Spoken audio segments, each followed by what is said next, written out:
Hi there, everyone. Quick rundown of assignment 3 for you, and also the rest of this week's module, because there is a automated PowerPoint and a quick video on evaluating your sources. Um, so kind of a lecture video heavy module. So anyhow, assignment 3 overview, you may want to go to this week's module. It's the very first entry at the top. You see it there. You will see the rhetorical situation.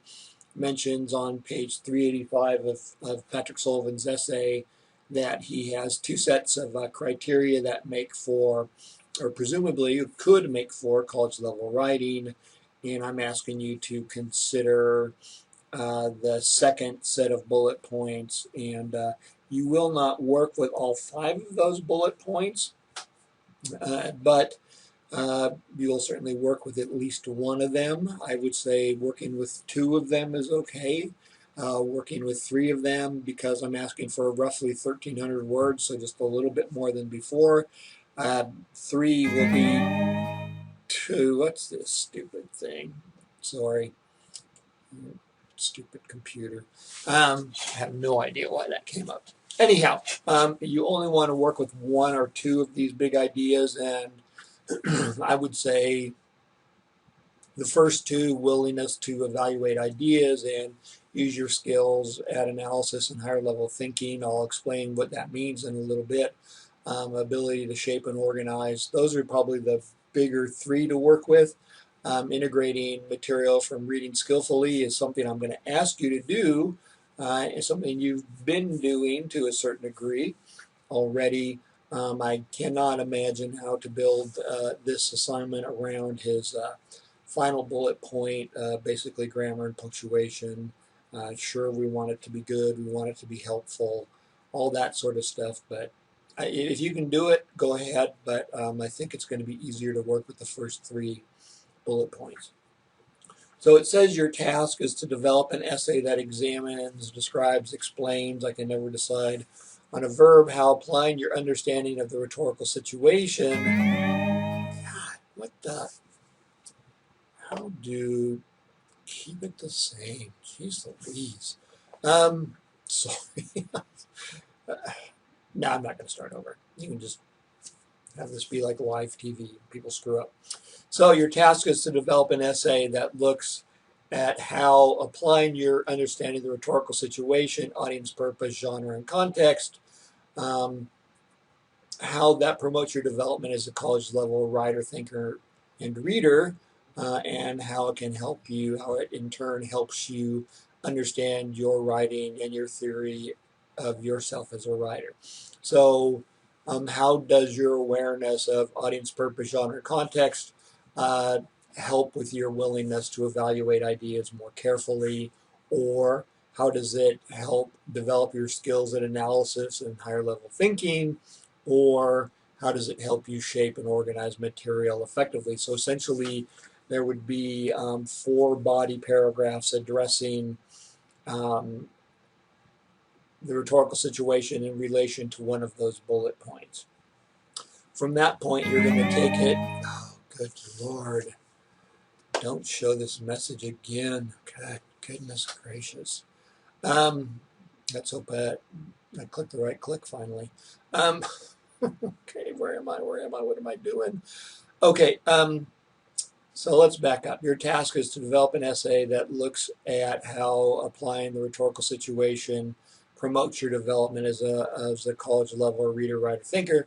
You could argue that it has not, but you know, if you do a good job with this assignment, you will demonstrate that it has. So take your strategy. You can be ironic if you want, or you can be straightforward. But if you do a good job, you're going to demonstrate you are a college level writer. So you're to use both of the provided sources. We've already read, annotated what is college level writing and forget what you learned in high school. You're also going to use something from one of the works cited pages. So I'm holding up, not holding it up yet, the works cited page from Dennehy's essay. Let me see, I got to look at that. see where I am in there now. I got to see where I am. Okay, so I'm holding it up in front of my face, so I can't tell which way to go. Okay, so got Dennehy's works cited page there. So you'll be using that. Go back there. And so you might choose somebody from there. Where's a good one? And it's always a good idea to be fairly current, but you decide what works for you. So you'll choose one item from one of the works cited pages in the two readings, and then you will use a source from the last 6 months. It was published in the last 6 months. I'll give you a little bit of leeway. I'm not, 6 months in a week is not going to be a problem. 16 months is going to be a problem. So that will be found through the library databases, which is why I've asked you, if possible, to come into the library. I will provide a little bit more information later, not in this video, about contacting and working with our research librarians. So they'll help you out with that. So you're not left entirely on your own, but this is one of the weak spots of Online English 101, sorry to say. So anyhow, you're going to choose those essays, and you're going to work from there. You're going to get the sources. Okay, so I give you some information below about some other questions you may consider, but it says you don't have to. These are just questions to get you thinking about possibilities if nothing's coming to mind. I think I will create a discussion for this week also on possible things to write about and questions that you might have about what you might write about, just to be helpful in that regard as much as I can. I do say, well, there's an error I'm going to correct in there. It says we're going to be using Aristotelian argument format. That generally means there will be the merits of the opposing view and a rebuttal of that, but I'm not going to ask for that in this regard. But otherwise, you won't have enough space to do a good job with things. So that is the assignment overview. You're going to take on one of those big ideas. You are going to apply your understanding of the rhetorical situation, each of the 4 points, to that. And so there will be a paragraph on each one. And you are to then, at the end of that paragraph, in the fundamental focus of the essay, is to how does this help you understand yourself as a writer? How does this help you develop your theory of writing? So do what you can with that. Now I want to talk about that higher level thinking that Sullivan writes about. This is a pretty common notion, so I'm dragging over something. I did a search on Google for Bloom's taxonomy. You see it right up there, and you see it pulls up all of these images. And so I'm not even going to click on that puppy or that thing. I don't know why. Not very helpful. What you'll see is if you click through a number of these that there are some variety. You can see one of them says it's revised, that kind of thing. So, but when we talk about higher order thinking, let's see, I'm just going to click on view image here. And this gives us, this is a pretty standard one. Knowledge just means that you're able to recall information. The main character of Shakespeare's plays, Hamlet, is Hamlet. His mother's name is Gertrude. So I have those little bits of knowledge. How many states are there in America? 50.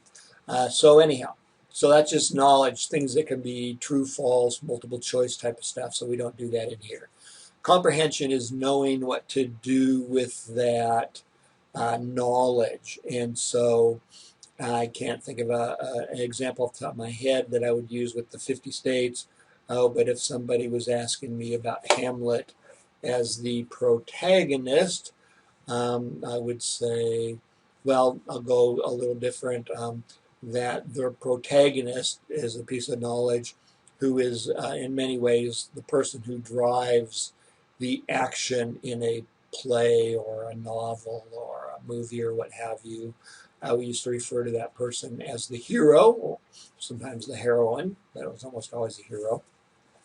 Now we use protagonist, and so we would, then say, well, Hamlet is the protagonist in Hamlet, and I can't think of another story off the top of my head right now. Oh, Moby Dick, the protagonist is Ahab, even though he's not the narrator, and so on and so forth like that. And you can think of the main character in Hunger Games, the protagonist is Katniss because she makes things happen, and so on and so forth. So, and I comprehend my knowledge of the protagonist is that they're the person who, like I said, makes things happen. So I have knowledge and comprehension there. Now, I disagree with this variation having application, that is using that information, and I'll tell you why in a minute, but now I don't know quite how I would apply my knowledge of the protagonist to Hamlet and that sort of thing, because I like to think of it differently. So I'm going to skip over application for now, but that's putting that information to some kind of use. Analysis means to break something apart. So when John Swales gives us the discourse community, he broke it apart with his six criteria. That it has a shared purpose, that it has mechanisms of communication, that it uses those mechanisms to provide information and feedback, that it has a genre or various genres of communication, that it has its own shared lexis, its own vocabulary, and that it has new and old and experienced and inexperienced members. So that's a discourse community is broken apart. So we look at each of those and we engage in that analysis. In some respects, you then engaged in some synthesis you engage in synthesis when you put the analytical bits together in a new way, and so you may just focus on things. In some respects, you did synthesis when you applied that information to your group, which is why I am having difficulty liking application below analysis, because you applied your analysis, and so that implies to me that that application goes above analysis. And the same is true for synthesis, where we take where you have taken ideas from Swales and Borg. You synthesize that material to write about your own theory of writing, yourself as a writer, and again, application. And so that's why I want analysis and synthesis to be below application and have evaluation. I'm not entirely sure where I want to put evaluation. So, so this is not like the only way to view higher level thinking, but we can definitely say that knowledge and comprehension do not necessarily constitute, in most people's minds, do not constitute higher level thinking. The analysis, the synthesis, the application of that analysis and synthesis is what we do consider it. The evaluation, I think that has to come before application. And if we were to bounce around a little bit, we'd probably find something that I kind of like with this one. I'll show you is because what you've done in writing about yourself as a group, a discourse community, you created a new or original work in writing. You had to do some analysis. You had to do that evaluation. You had to apply it. I still want people like evaluating higher than applying. But I think in writing, maybe it's because of writing. So anyhow, we can see that these things are different, that what we're doing is when we write essays based on material we've evaluated and had to analyze. Yeah, so anyway, I don't like this one as much either, but I do like that they put create at top. So this is what we mean by higher level thinking. So you're doing analysis, you're doing synthesis, you are doing something with that analysis and synthesis. You're creating a new text, a new view of the world, a new view of a discourse community, and so on and so forth. So that is what we mean by higher level thinking. So I want to leave that there, I think. I want to invite you again to the library introduction if you can make it. I hope this was helpful to you. And again, I'll create a space where we can ask any questions about this assignment. If you don't have any, no need to ask them. Draft of the assignment will be due Monday to give you, I kind of intended to give you the weekend off. I don't know if I actually did that. So anyhow, get back to me if you got any questions, and take care. Bye-bye.